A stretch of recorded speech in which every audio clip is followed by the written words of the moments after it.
Existe uma mentira que você repete todos os dias. Uma mentira sussurrada por bilhões, repetida sem questionamento. Uma inverdade tão profunda, tão arraigada, que ousar duvidar parece um pecado. Uma heresia. O nome dele nunca foi Jesus. Nunca. Nem por um instante sequer de sua existência terrena. Esse nome ressoou em seus ouvidos quando nasceu, quando foi circuncidado no 8º dia, seguindo rigorosamente a lei judaica, quando sua mãe o chamava com carinho, quando seus discípulos o seguiam fervorosamente, quando os soldados romanos o crucificaram. Ninguém, absolutamente ninguém, jamais proferiu a palavra Jesus, porque essa palavra simplesmente não existia. E Spinoza, o filósofo banido por expor verdades incômodas, documentou com precisão cirúrgica como essa engenharia linguística se desenrolou. E antes que você descarte isso como uma mera tecnicidade irrelevante, deixe-me mostrar por que essa descoberta muda tudo, radicalmente. Se eles se atreveram a mudar até mesmo o nome dele, o que mais eles adulteraram? Se a coisa mais fundamental, a pedra angular, a identidade daquele que supostamente alicerça toda uma fé, foi alterada, manipulada, transformada em algo que jamais existiu. Então, o que resta de genuíno? Essa é a pergunta que a instituição religiosa teme que você faça. Essa é a pergunta que pode fazer ruir 2000 anos de dogmas, de castelos teológicos construídos sobre a areia movediça da desinformação. O verdadeiro nome dele era Yeshua, em hebraico, grafado com as letras Yod, Shin, Vav, Ayin, 4 letras sagradas, Yeshua. E esse nome carregava um significado profundo, que se perdeu irremediavelmente nas traduções. Yeshua significa salvação, não salvador. Salvação. A diferença é crucial, vital, e eu vou te explicar o porquê. Mas, primeiro, você precisa entender como um nome hebraico de 4 letras se metamorfoseou em Jesus, uma palavra que não possui nenhuma conexão linguística real com a raiz original. A trajetória dessa transformação é uma saga de manipulação dividida em 3 atos. Primeiro ato, do hebraico para o grego antigo. Segundo ato, do grego para o latim. Terceiro ato, do latim para as línguas modernas que moldam o nosso mundo.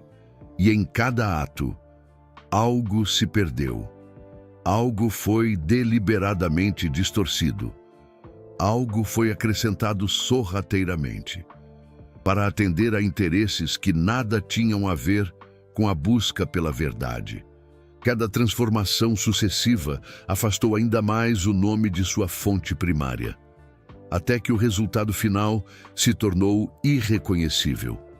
Um mero eco distorcido do som original. Spinoza, um gênio à frente de seu tempo, dominava o hebraico com maestria. Não apenas falava fluentemente. Ele compôs uma gramática completa da língua hebraica, com um propósito específico, para que as pessoas pudessem ler as escrituras em sua forma original e desenterrar por si mesmas o que havia sido encoberto pelas traduções tendenciosas. Ele sabia que a linguagem é poder. Quem controla a linguagem, controla o pensamento. Quem controla a tradução, controla a própria verdade. Spinoza cresceu em Amsterdã, no seio da comunidade judaica portuguesa, que havia fugido das garras da Inquisição. Desde a infância, foi imerso nos textos hebraicos, memorizando trechos inteiros do Pentateuco, estudando com os rabinos mais renomados da comunidade, Esse profundo conhecimento das línguas originais se tornaria a arma que ele usaria para desmantelar séculos de manipulação sistemática. Agora, deixe-me revelar o que aconteceu no primeiro ato dessa transformação, quando as escrituras cristãs foram redigidas em grego. Os autores se depararam com um obstáculo técnico, que se transformou em uma janela de oportunidade para a manipulação. O alfabeto grego, simplesmente, não possui os sons equivalentes aos do hebraico.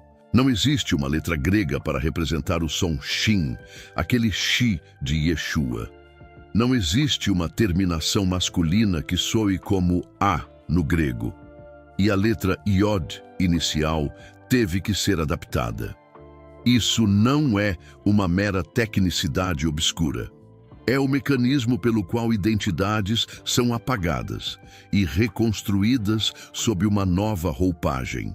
Então, Yeshua se transformou em Iesous, pronunciado algo como E-Aisus. O som Eshá foi substituído por um simples S. O A final foi trocado por Us, para se adequar às regras gramaticais gregas para nomes masculinos. E o it inicial se converteu em IE, já aqui, nesse primeiro ato. A sonoridade original do nome foi completamente destruída. Se você gritasse Jesus em uma rua de Nazaré no ano 30, ninguém sequer olharia, porque não era o nome dele. Ninguém o reconheceria. A mãe dele não reconheceria. Os discípulos não reconheceriam. Era um som totalmente estranho, grego, completamente alienígena ao contexto em que ele viveu. Pare e reflita sobre essa realidade por um momento. Todos os seus discípulos eram judeus. Todos falavam aramaico e hebraico fluentemente. Nenhum deles jamais o chamou de Jesus. Eles o chamavam de Yeshua, ou talvez Yeshu, na forma aramaica mais coloquial. Mas quando suas palavras foram imortalizadas em grego, décadas mais tarde, o nome foi transformado. A memória foi editada.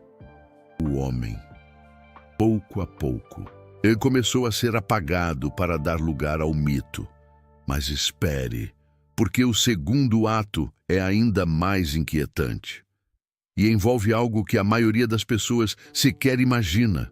Quando Jerônimo, no final do século IV, traduziu a Bíblia para o latim, ele simplesmente latinizou o grego Iesous para Jesus. Mesma pronúncia básica, apenas adaptada à gramática latina. Até aqui, pelo menos, existia uma tênue continuidade fonética, ainda que distante do hebraico original. O nome era pronunciado Yai-Sus, ou algo próximo disso. Jerônimo era um homem erudito, um estudioso. Ele conhecia o hebraico. Ele sabia exatamente o que estava fazendo. E ele fez uma escolha. A escolha de não retornar ao nome original. A escolha de manter a versão grega, helenizada. Essa escolha moldou a tradição cristã ocidental pelos 16 séculos seguintes. Agora, preste muita atenção neste detalhe que quase ninguém conhece. A letra J simplesmente não existia. Não existia no latim, não existia no grego, não existia no hebraico. A letra J é uma invenção medieval, que só começou a ser usada de forma distinta da letra I por volta do século XVI. Isso significa que, por mais de 1500 anos, não existia sequer a possibilidade de pronunciar Jesus da forma como você pronuncia hoje. Esse som que você conhece tão bem, que parece tão natural, tão óbvio, simplesmente não podia existir. Era foneticamente impossível. A separação entre I e J aconteceu gradualmente. Inicialmente, eram apenas duas formas de grafar a mesma letra. I era usado no meio das palavras, J no início, mas ambos tinham o mesmo som, de IC ou I. Foi apenas muito depois, em algumas línguas, como o inglês e o espanhol, que o J adquiriu sons distintos, como o DJ do inglês ou o RR aspirado do espanhol. E em português, o J ganhou seu som característico, de G suave, cada língua. Portanto, criou um Jesus diferente. Cada cultura inventou sua própria pronúncia. Nenhuma delas guarda qualquer relação com o som original. Então, quando você diz Jesus com som de J, você está pronunciando um nome que não poderia fisicamente existir antes de 1500 anos depois de Cristo. Um nome inventado mais de 1500 anos depois da pessoa ter vivido. Isso não te incomoda? Isso não te faz questionar o que mais foi inventado? Se o nome foi criado, recriado, transformado ao longo de séculos, o que aconteceu com as palavras, com os ensinamentos, com a história toda? Spinoza compreendeu que essa manipulação linguística não era um acidente, era uma estratégia. Ao separar o nome de sua raiz hebraica, você separa a pessoa de seu contexto judaico original. Você cria uma figura que parece universal, desconectada de sua origem específica. E essa desconexão permitiu que a instituição religiosa romana construísse uma narrativa completamente diferente do que realmente aconteceu. Jesus podia ser qualquer coisa. Jesus podia ser romano. Jesus podia ser grego. Jesus podia ser um europeu de olhos azuis pintado por Michelangelo. Yeshua não. Yeshua era judeu. Irrevogavelmente, indubitavelmente, completamente judeu. Vou te dar um exemplo concreto de como isso funciona. O nome Yeshua era comum entre judeus do primeiro século, extremamente comum. Nos registros históricos e arqueológicos, encontramos dezenas de homens chamados Yeshua naquela época. O historiador Flávio Josefo menciona pelo menos 20 pessoas diferentes com esse nome em seus escritos. Era como Lucas ou Mateus hoje. Você conheceria vários Yeshuas. Seu vizinho podia ser Yeshua. O padeiro podia ser Yeshua. O cara que te vendia peixe no mercado podia ser Yeshua. Não havia nada de especial no nome em si. Mas quando você transforma Yeshua em Jesus, você cria a ilusão de unicidade. Jesus soa como um nome único, especial, diferente de todos os outros. Yeshua, não. Yeshua era o cara da padaria, o carpinteiro da vila, o filho do vizinho. A banalidade do nome original humaniza. A exoticidade do nome traduzido diviniza. E essa divinização era exatamente o que a instituição religiosa precisava para construir seu poder. Um homem comum com nome comum é difícil de adorar. Uma figura mística com nome exótico é muito mais fácil de transformar em Deus. Spinoza foi um dos primeiros a apontar sistematicamente essas manipulações. Em seu Tratado Teológico Político, publicado anonimamente em 1670, porque ele sabia que seria perseguido. Ele demonstrou que as Escrituras precisavam ser lidas com os mesmos critérios críticos que aplicamos a qualquer outro texto antigo. Isso incluía entender as línguas originais e as transformações que ocorreram nas traduções. Ele não estava atacando a fé. Ele estava defendendo a verdade. Mas para as autoridades religiosas, verdade e fé frequentemente são coisas opostas. Mas espera, porque tem mais uma camada nessa história que vai te fazer questionar ainda mais profundamente. O nome Yeshua não era apenas um nome. Na tradição hebraica, Nomes carregam significado profético. Yeshua é uma forma abreviada de Yehoshua, que significa Yahweh salva, ou Yahweh é salvação. É o mesmo nome que em português traduzimos como Josué. Sim, Josué e Jesus são linguisticamente o mesmo nome em origens diferentes. Quando você traduz do hebraico para o português via grego e latim, você obtém Jesus. Quando você traduz diretamente do hebraico, você obtém Josué, o mesmo nome, a mesma raiz, a mesma palavra. Pensa nas implicações disso.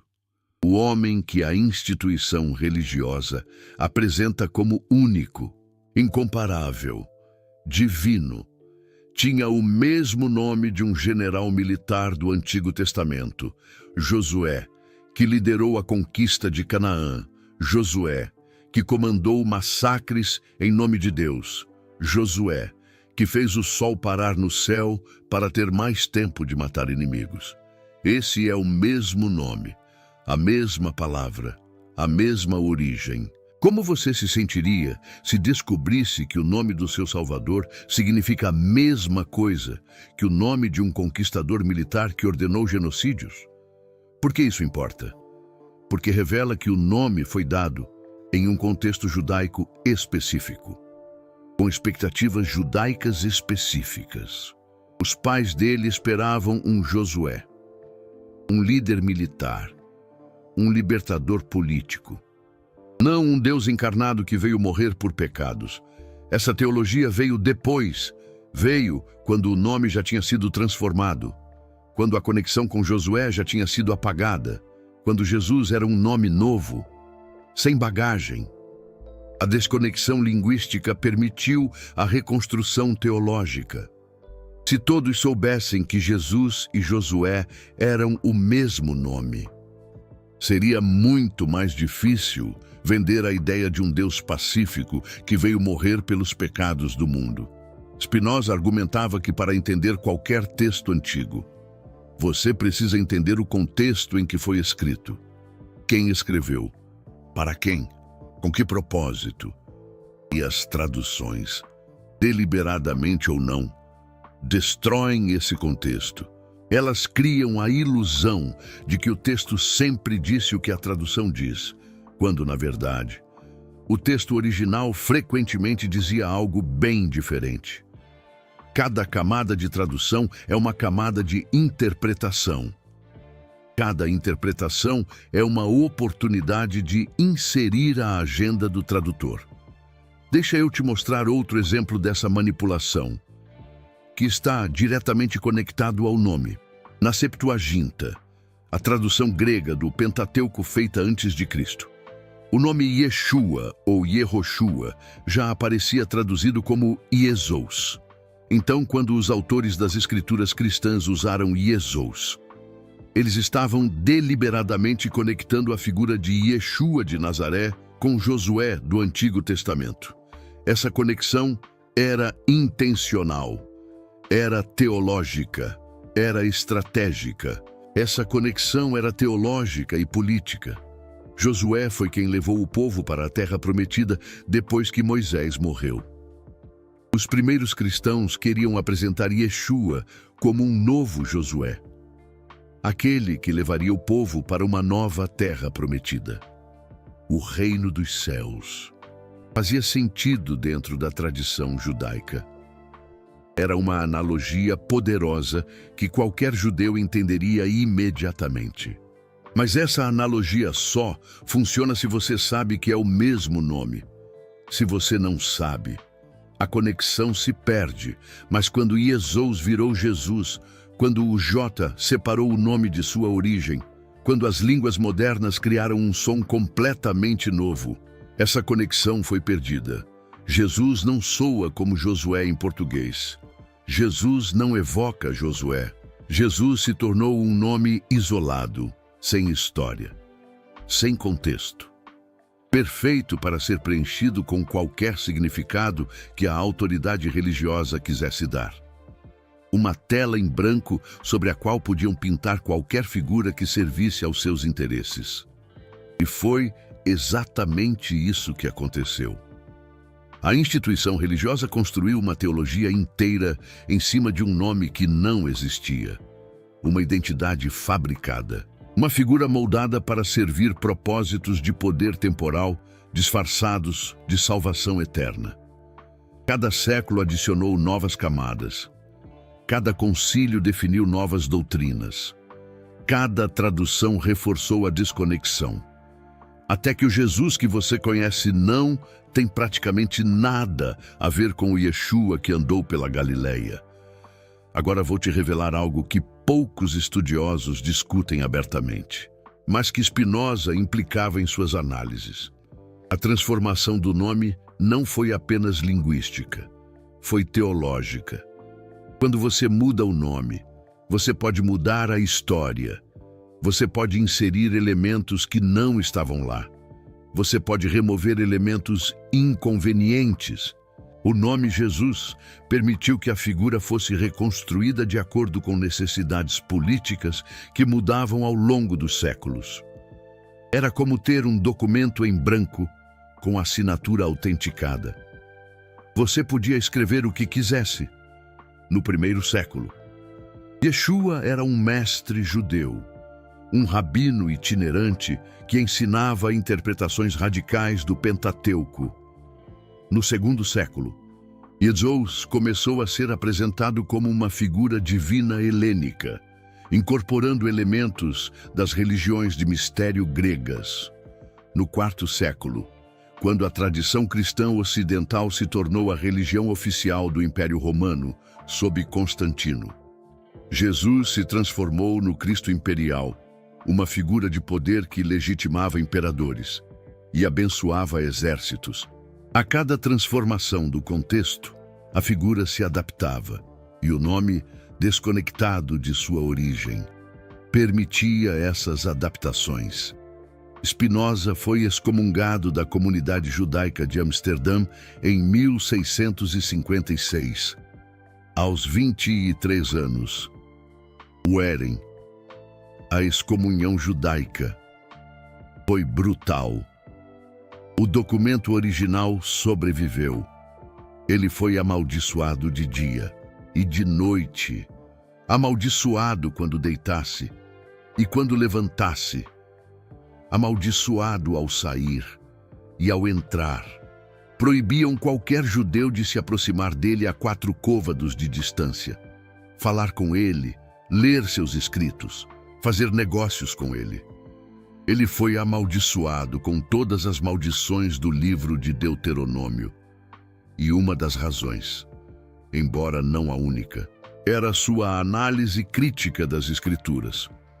Ele mostrava que o Pentateuco não foi escrito por Moisés, que os livros proféticos tinham múltiplos autores, em diferentes épocas, que milagres não eram eventos sobrenaturais, mas mal entendidos, ou exageros retóricos, e que a linguagem das Escrituras precisava ser analisada com rigor filológico, não aceita cegamente como palavra divina.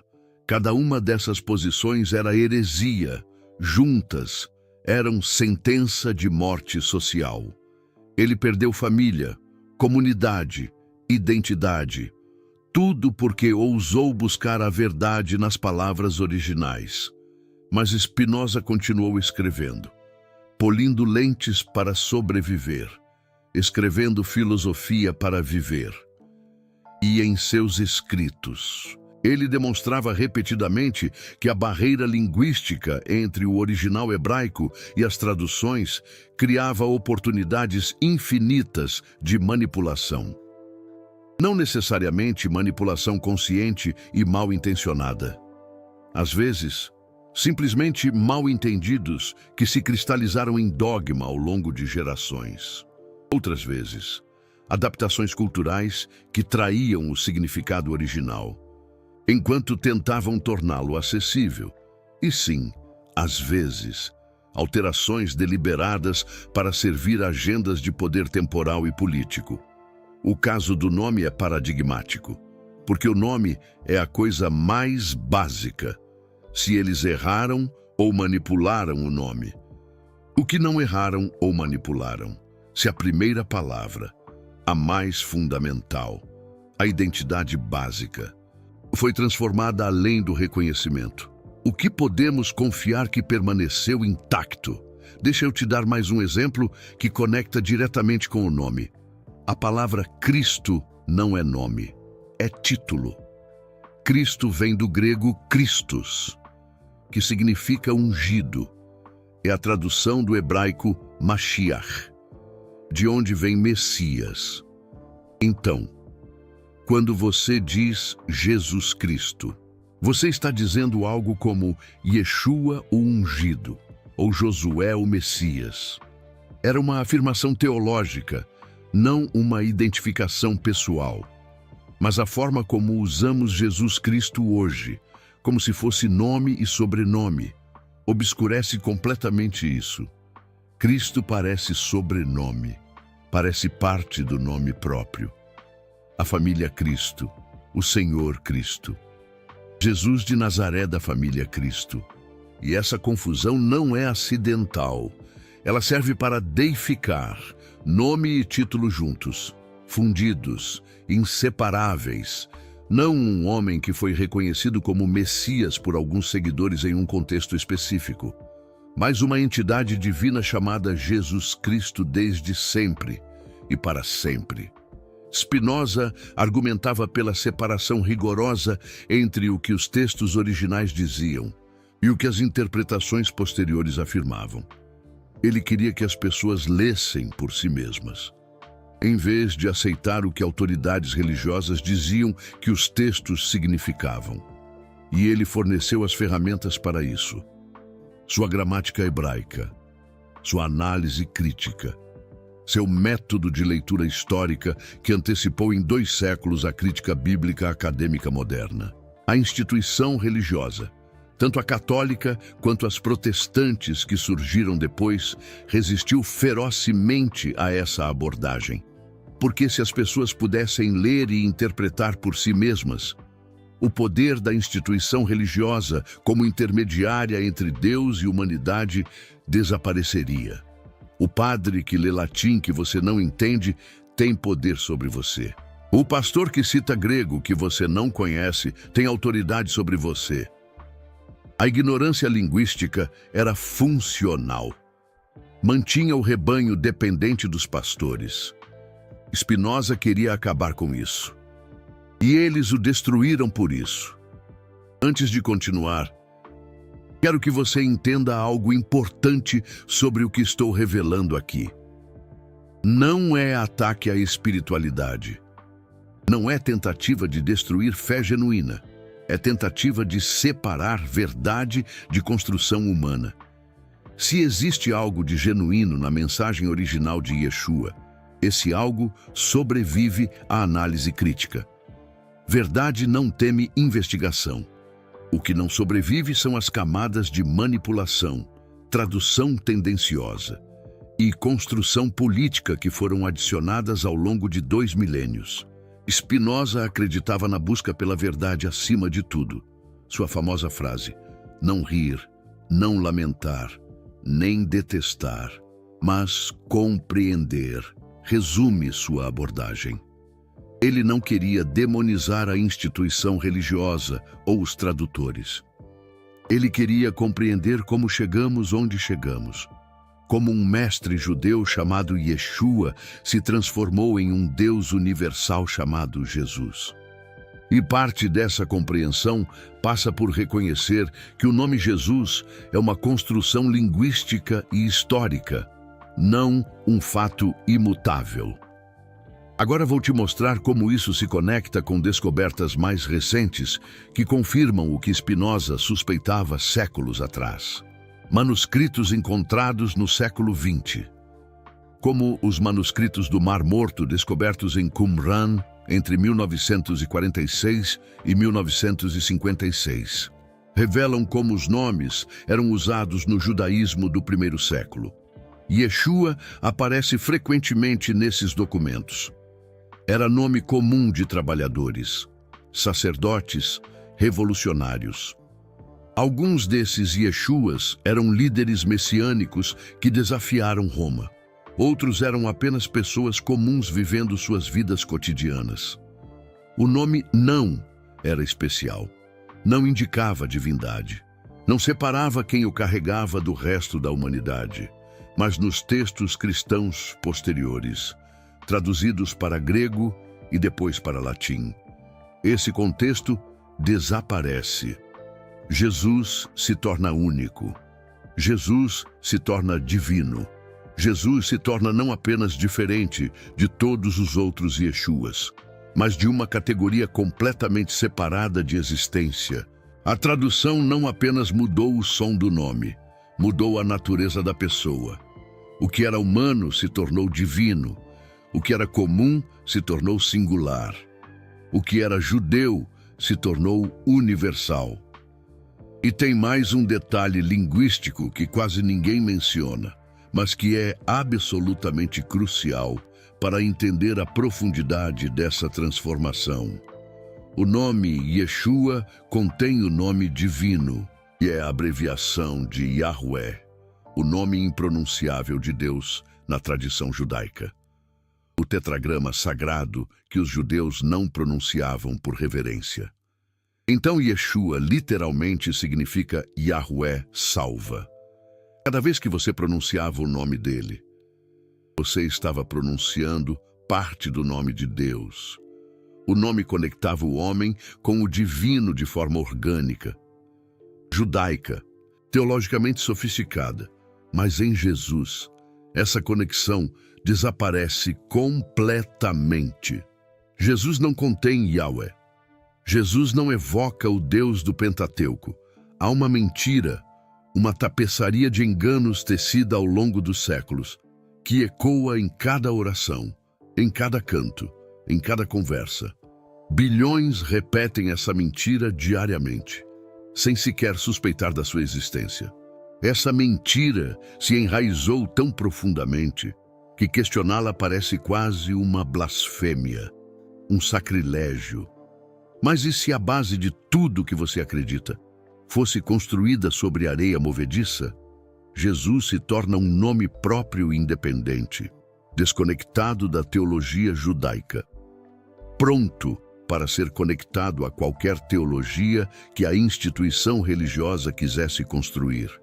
Eles podiam conectar Jesus ao logos grego, podiam conectar Jesus a conceitos neoplatônicos, podiam conectar Jesus a tradições romanas de imperador divino. A desconexão linguística permitiu a desconexão teológica. Abriu infinitas possibilidades de reconstrução, que seriam impossíveis se o nome original tivesse sido preservado.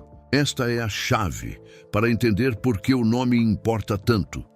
Não é fetichismo linguístico, não é pedantismo acadêmico.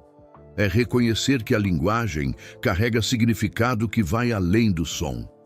Que tradução é interpretação que molda a percepção. Que quem controla as palavras, controla o pensamento. Spinoza entendeu isso 400 anos atrás e pagou com o ostracismo social, ameaças de morte e ter suas obras proibidas por séculos. Pensa em como isso funcionava na prática. Quando Paulo escreveu suas cartas às comunidades gregas, ele usou Iesous. Os conversos gregos nunca ouviram Yeshua. Eles não tinham conexão com a comunidade judaica original. Para eles, Iesous era um nome novo, associado a uma nova religião. Quando esses mesmos textos foram traduzidos para o latim, gerações depois, Iesous era ainda mais distante. E quando as línguas modernas desenvolveram o Jotata, Jesus se tornou completamente alienígena ao original. Cada passo dessa jornada linguística foi também um passo de distanciamento cultural. Quanto mais longe do som original, mais fácil reconstruir a figura de acordo com novas necessidades. A Igreja Romana não queria um Messias judeu. Queria um Deus universal que pudesse competir com Mitra, com Apolo, com as divindades do império. Um Deus com nome grego latinizado servia muito melhor a esse propósito. Há estudiosos que argumentam que parte da transformação foi inconsciente. Tradutores fazendo o melhor que podiam com as ferramentas disponíveis. E certamente isso é verdade em muitos casos. Mas a consistência do resultado sugere algo mais sistemático. Cada tradução que afastava o nome de sua origem judaica era preservada. Cada tentativa de retornar ao original era suprimida. Spinoza percebeu esse padrão. Ele notou que não era apenas o nome. Era toda a estrutura do texto. Palavras hebraicas com significados complexos eram traduzidas para palavras gregas que significavam coisas diferentes. Conceitos judaicos eram forçados em moldes gregos. E quando o resultado não fazia sentido, adicionavam interpretações que não estavam no original. Agora deixa eu te contar algo sobre como Spinoza chegou a essas conclusões. Porque o método é tão importante quanto os resultados. Spinoza desenvolveu o que ele chamava de método histórico-crítico de leitura das Escrituras. Isso significava tratar a Bíblia como qualquer outro texto antigo. Perguntar quem escreveu, quando, para quem, em que circunstâncias, com que agenda, comparar diferentes manuscritos, analisar a linguagem original, verificar se as traduções preservam ou distorcem o significado. Esse método, hoje padrão na academia, era revolucionário e herético no século XVII. Quando aplicamos esse método ao nome, descobrimos que a mudança de Yeshua para Jesus não foi neutra. Não foi simplesmente adaptação técnica para facilitar a pronúncia. Foi transformação teológica que serviu a propósitos específicos. O nome grego Iesous permitiu que a figura fosse incorporada ao mundo helênico. O nome latino Iesus permitiu que fosse incorporada ao Império Romano. O nome moderno Jesus permite que seja incorporada a qualquer cultura contemporânea. Cada transformação foi útil para quem a fez. Você acabou de descobrir que o nome que você pronuncia milhões de vezes, em orações, em exclamações, em conversas cotidianas, não é o nome real. É uma construção linguística que surgiu mais de 1500 anos depois da pessoa ter vivido. Essa informação custou a Spinoza tudo. Custou-lhe comunidade, família, segurança, possibilidade de casamento, possibilidade de carreira dentro de sua comunidade. Mas ele escolheu verdade sobre conforto. Escolheu conhecimento sobre pertencimento. Essas revelações ficaram escondidas por séculos, não porque fossem secretas, mas porque eram perigosas. Desafiam o poder estabelecido. Cada vídeo como este exige mergulhar em fontes originais, comparar traduções, analisar história linguística. É trabalho que poucos fazem porque é difícil, porque exige conhecimento de múltiplas línguas, porque as consequências de revelar podem ser pesadas. Se isso ressoou com você, se você sente que essa verdade merece ser espalhada, o Super Thanks ali embaixo não é só apoio financeiro, é sua declaração de que você prefere verdade inconveniente à mentira confortável. É você se juntando a quem escolhe conhecimento sobre crença cega. Agora vou te dar algo prático para levar desta revelação. Não é só informação interessante para comentar numa festa e esquecer amanhã, a próxima vez que você ouvir ou pronunciar o nome Jesus. Lembre que está usando uma construção linguística medieval. Não há nada errado nisso em si, desde que você saiba o que está fazendo, mas esteja consciente. Consciência é o primeiro passo para não ser manipulado. Saber que o nome foi transformado te coloca em posição diferente de quem acha que o nome é original. Segundo, investigue por si mesmo. Spinoza nos deixou o método. Vá às fontes. Compare. Questione. Aprenda pelo menos o básico das línguas originais, se puder. Não aceite o que qualquer autoridade diz só porque é autoridade. Nem este vídeo. Verifique o que digo. Confira as fontes. Faça sua própria pesquisa. Terceiro, entenda que linguagem é poder. Quem define os termos define o debate. Se você aceita passivamente os termos que te deram, você aceita passivamente a visão de mundo que vem com eles. Questionar os termos é o início de questionar a visão de mundo inteira. Quando você pergunta por que Jesus e não Yeshua, você está abrindo uma porta para perguntas maiores. Quarto, não confunda mensagem com mensageiro, ou com o nome do mensageiro. Se existe algo de valor no que Yeshua ensinou, esse valor não depende de como você pronuncia o nome dele. Mas reconhecer a manipulação do nome pode abrir seus olhos para outras manipulações que distorceram a mensagem original ao longo dos séculos. Spinoza não era ateu.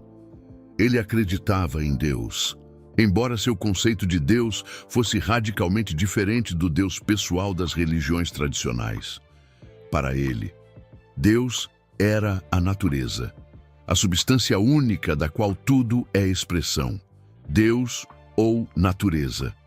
Ele escrevia, usando as palavras de forma intercambiável. Deus não era um ser separado que interfere no mundo. Era a própria ordem do universo. Ele não rejeitou a espiritualidade, rejeitou a superstição, rejeitou a manipulação, rejeitou a autoridade que se coloca entre o indivíduo e a verdade. Essa é a lição mais profunda desta revelação. Não é sobre o nome em si, é sobre o que a mudança do nome representa. Representa intermediários, figuras que se colocam entre você e a realidade. Representa traduções que não são neutras, que carregam consigo agendas, intenções. Representa um poder que depende da sua ignorância e que desmorona. Assim que você adquire conhecimento, quando você sabe que o nome foi alterado, você está um passo mais perto de perceber tudo o mais que foi modificado. E quando você finalmente percebe o que foi alterado, você pode começar a buscar o que era original. A pergunta que permanece é muito maior do que apenas o nome. O que mais você aceita sem questionar? Que outros nomes, que outros conceitos, que outras histórias, dogmas, você absorveu como verdades eternas, quando na realidade são apenas construções históricas, criadas por pessoas com interesses muito específicos? Spinoza dedicou sua vida inteira a fazer exatamente essas perguntas e foi socialmente destruído por isso. Viveu isolado, polindo lentes, desenvolvendo tuberculose por conta da poeira do vidro, morrendo aos 44 anos de idade, mas suas ideias sobreviveram. E hoje, você tem acesso a elas. A história que eu acabei de contar para você não é teoria da conspiração, é filologia, é história das línguas, é análise de manuscritos. Qualquer acadêmico sério que estude o desenvolvimento da tradição cristã ocidental conhece essas transformações. A diferença crucial é que eles publicam em revistas acadêmicas, que praticamente ninguém lê. E a instituição religiosa continua pregando, como se o nome Jesus tivesse existido desde o princípio dos tempos. Spinoza queria democratizar esse conhecimento. Queria que as pessoas comuns, o cidadão comum, tivesse acesso às ferramentas de análise crítica, que antes eram monopólio de eruditos. Ele escreveu em latim: para tentar escapar da censura. Mas seu objetivo maior era que, eventualmente, todos pudessem ler e questionar por si mesmos. Este vídeo é uma continuação do projeto dele, trazer para você o que ficou escondido em bibliotecas acadêmicas e em textos em línguas mortas. Agora, eu quero saber de você. Comenta aqui embaixo. Você vai continuar chamando-o de Jesus ou vai começar a usar Yeshua? Não existe resposta certa ou errada. Usar Jesus não te faz ignorante. Usar Yeshua não te faz superior. Mas eu quero saber como essa revelação afeta você. Quero saber se você, assim como Spinoza, escolhe a verdade, mesmo quando ela é inconveniente. Comenta a sua escolha e o porquê dela. E se este vídeo abriu seus olhos, compartilhe com alguém que precisa despertar, alguém que precisa despertar.